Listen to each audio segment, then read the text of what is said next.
যে ঘরে মানুষ নাই সেখানে সেখানে চামচিকা থাকে, সেখানে বিচ্ছু থাকে, সাপ থাকে, সেখানে এই ধরনের সরীসৃপ এগুলি থাকে।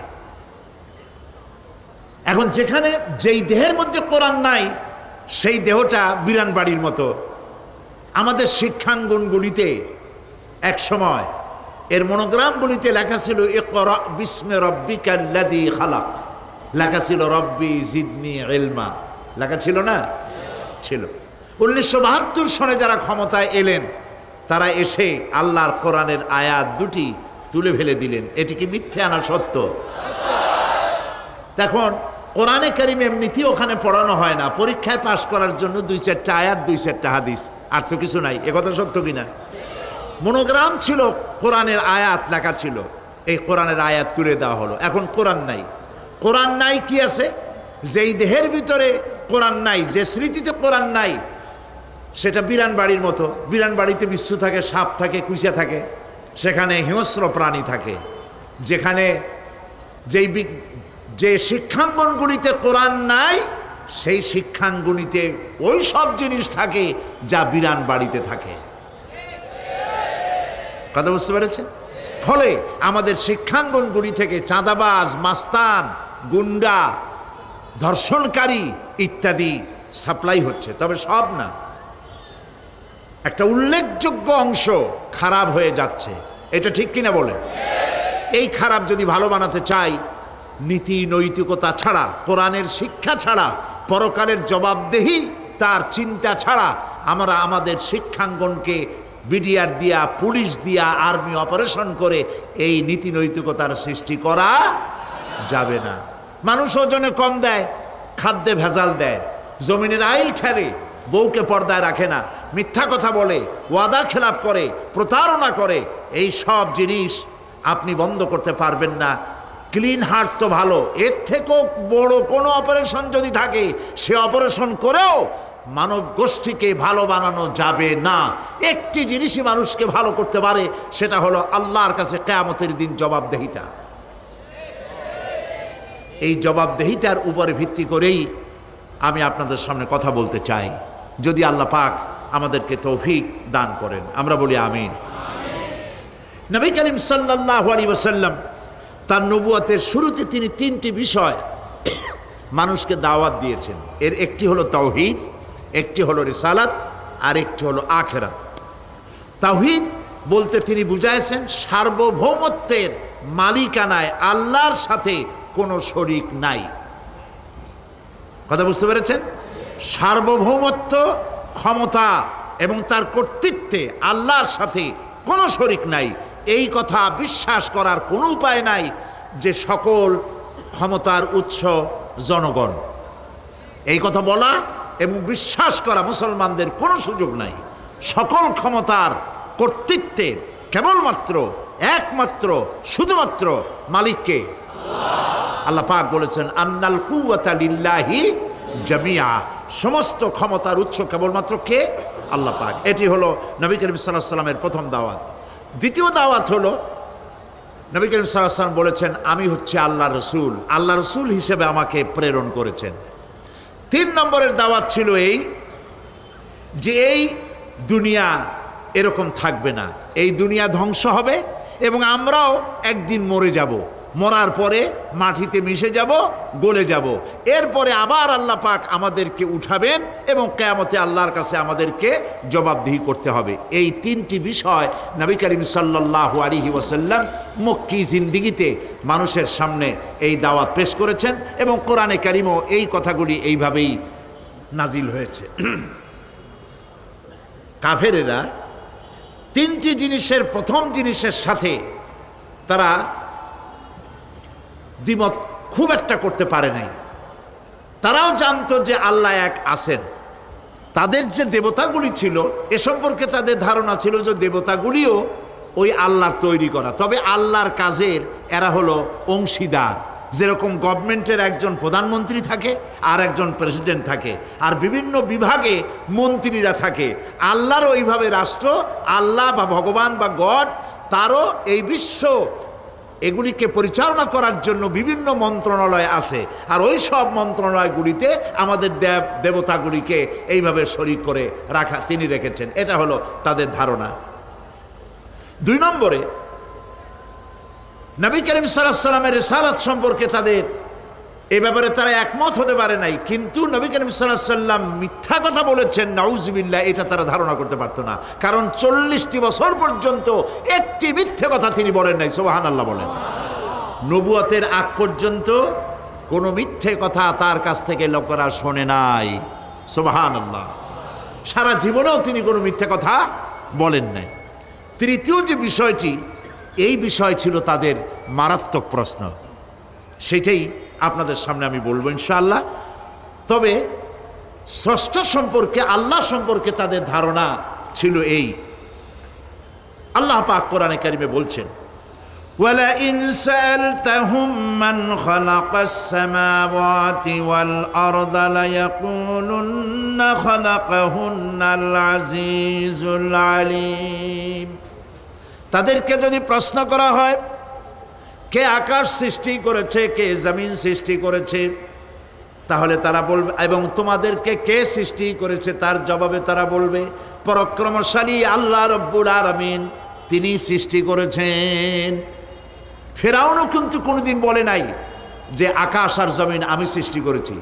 নমরুদও কোনোদিন বলেনি আকাশ আর জমিন আমি সৃষ্টি করেছি। কেউ নিজেকে স্রষ্টা বলে কেউ দাবি করেনি। এইভাবে করে আল্লাহ পাক বলছেন, তাদেরকে যদি এই প্রশ্ন করা হয়, ওয়ালা ইন সাআলতাহুম মান নাযালা মিনাস সামাই মাআন ফাআহইয়া বিহিল আরদা মিন বাদি মাউতিহা লায়াকুলুন্নাল্লাহ। আল্লাহ পাক বলেন, তাদেরকে যদি প্রশ্ন করা হয় আকাশ থেকে কে পানি বর্ষণ করছে এবং এই পানি দিয়ে মৃত্যু জমিনকে কে জিন্দা করে দিল, এই প্রশ্ন যদি করা হয়, তারা বলবে আল্লাহ। কি জবাব দেবে বলুন? আকাশ থেকে পানি বর্ষণ কে করে? জমিন, এই মরা জমিনকে আকাশের পানি দিয়ে, বৃষ্টির পানি দিয়ে জমিনটাকে সিক্ত করে দিয়ে ফসল উৎপাদনের ব্যবস্থা কে করে দেন? কাফেরেরা এটাকে অস্বীকার করতো না। এরপরে যদি তাদের জিজ্ঞেস করা হতো, ওয়ালা ইন সাআলতাহুম মান খালাকাহুম লায়াকুলুন্নাল্লাহ, যদি প্রশ্ন করা হতো তোমাদেরকে কে সৃষ্টি করেছে, তার জবাবেও তারা বলতো আল্লাহ। এই আল্লাহর ব্যাপারটি নিয়ে তারা কোনো প্রশ্ন তুলতো না, যে আমরা সৃষ্টি করেছি কথা বলতো না। নবী করিম সাল্লাল্লাহু আলাইহি ওয়াসাল্লামের রিসালাত সম্পর্কেও তারা, তিনি মিথ্যা কথা বলছেন নাউজুবিল্লাহ, একথা বলতেও তারা সাহস পাইতো না। যেহেতু সারা সমাজ তাকে আল আমিন বলেছে, সাদেক বলেছে, 40 বছর পর্যন্ত লোকেরা তাকে সাদেক, সত্যবাদী, আল আমিন বলেছে। আল্লাহ পাক তাকে সেইভাবেই তৈরি করেছেন। যে বিষয়টি নিয়ে তাদের মধ্যে সব থেকে চিন্তা ছিল, যেটা নিয়ে তারা সব থেকে বেশি গবেষণা করত, সেটি হলো নবী করিম সাল্লাল্লাহু আলাইহি ওয়াসাল্লাম যখনই বলেছিলেন যে পরকাল আছে, আখিরাত আছে, এইটা নিয়ে তাদের মাথায় যন্ত্রণা সৃষ্টি হলো। হাটে মাঠে ঘাটে তারা যেখানেই যেত, খালি তারা আলোচনা করতো, শুনছো কথা, আমরা নাকি মরে যাব, তারপরে নাকি আমাদেরকে আল্লাহ পাক কিয়ামতে উঠাবেন, এবং সেইখানে নাকি আমাদের সমস্ত কিছু জিজ্ঞাসা করা হবে, ওইখানে নাকি সব কথার জবাব দেওয়া লাগবে। এমন কথা বাপের কাছেও শুনি নাই, দাদার কাছেও শুনি নাই, কি সব আজে বাজে কথা এখন আমরা শুনতেছি। এই জাতীয় তারা ঠাট্টা বিদ্রুপ ইত্যাদি করত। ঠিক এই ধরনের একটি প্রেক্ষাপটে আল্লাহ পাক সূরা নাবা অবতীর্ণ করলেন। পড়েন আমার সাথে, আউযু বিল্লাহি মিনাশ শাইতানির রাজীম, বিসমিল্লাহির রাহমানির রাহিম। শয়তানের ওয়াসওয়াসা থেকে পানাহ চাই। পরম করুণাময় আল্লাহ রাব্বুল আলামিনের নামে শুরু করছি। আম্মা ইয়াতাসাআলুন عن النبأ العظيم الذي هم فيه مختلفون كلا سيعلمون ثم كلا سيعلمون সূরা নাবা মক্কায় অবতীর্ণ, দুটি রুকু 40টি আয়াত।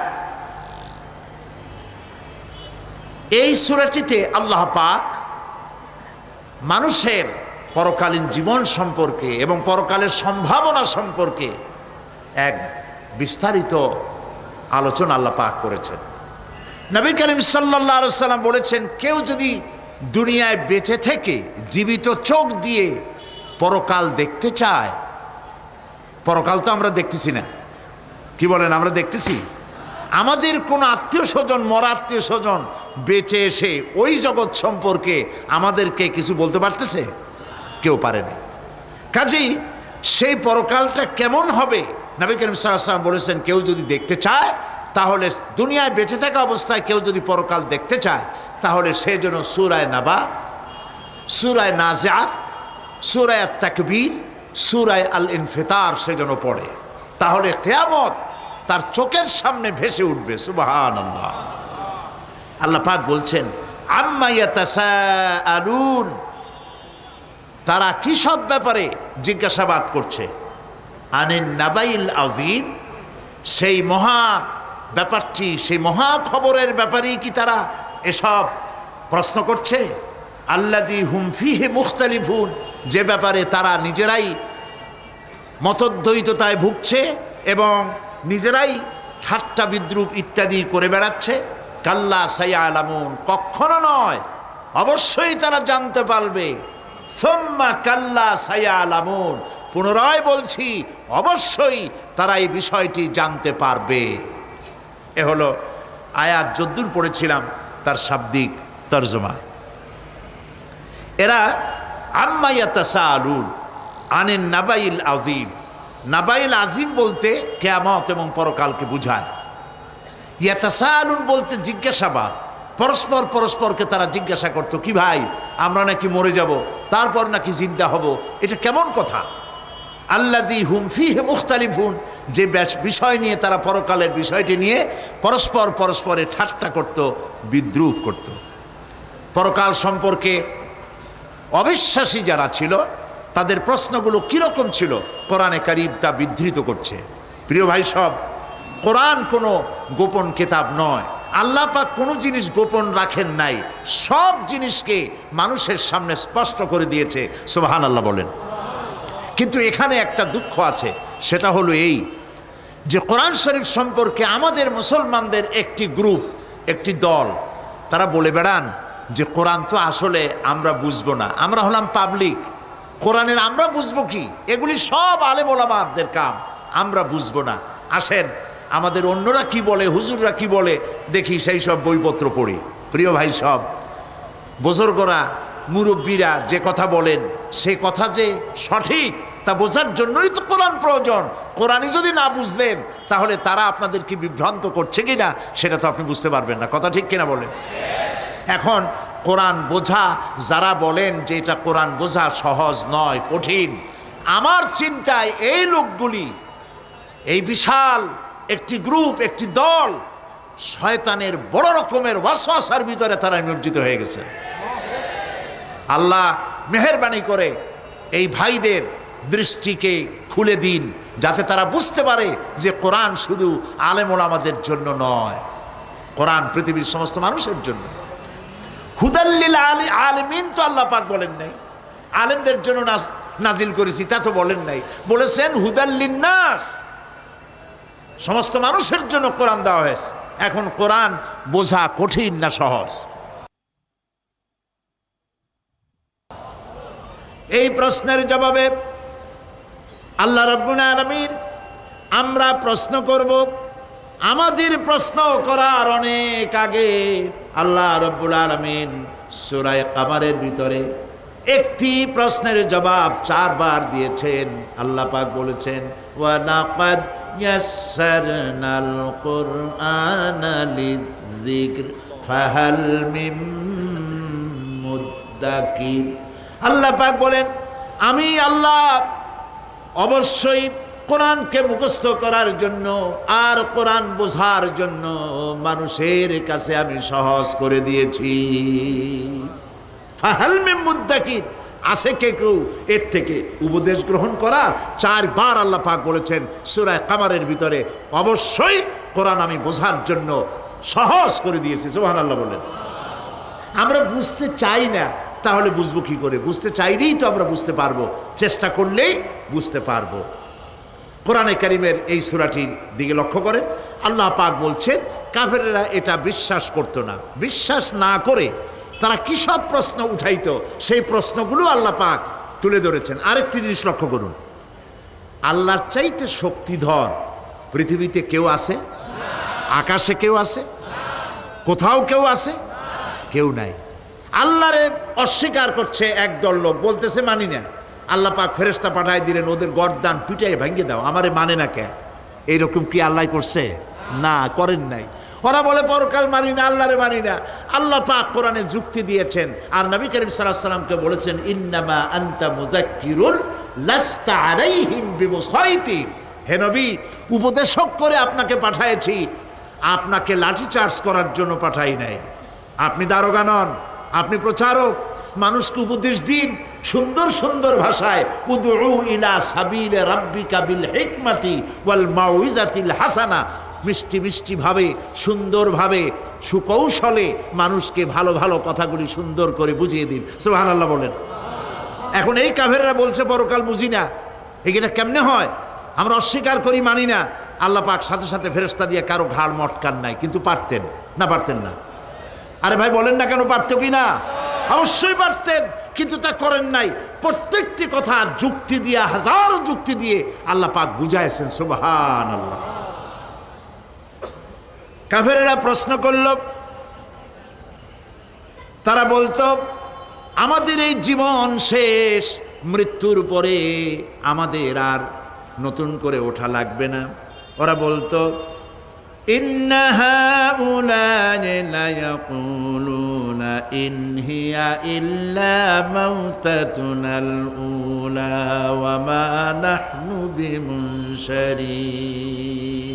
তারা বলতো এই জীবনটাই আমাদের শেষ, এইখানে আমরা মৃত্যু ছাড়া, আমাদের এই জীবন ছাড়া আর কিছুই নাই, আর আমাদেরকে পুনরুত্থিত করা হবে না। পরিষ্কার তারা বলতো যে আমাদেরকে পুনরুত্থিত করা হবে না। এরপরে তারা আরো বলতো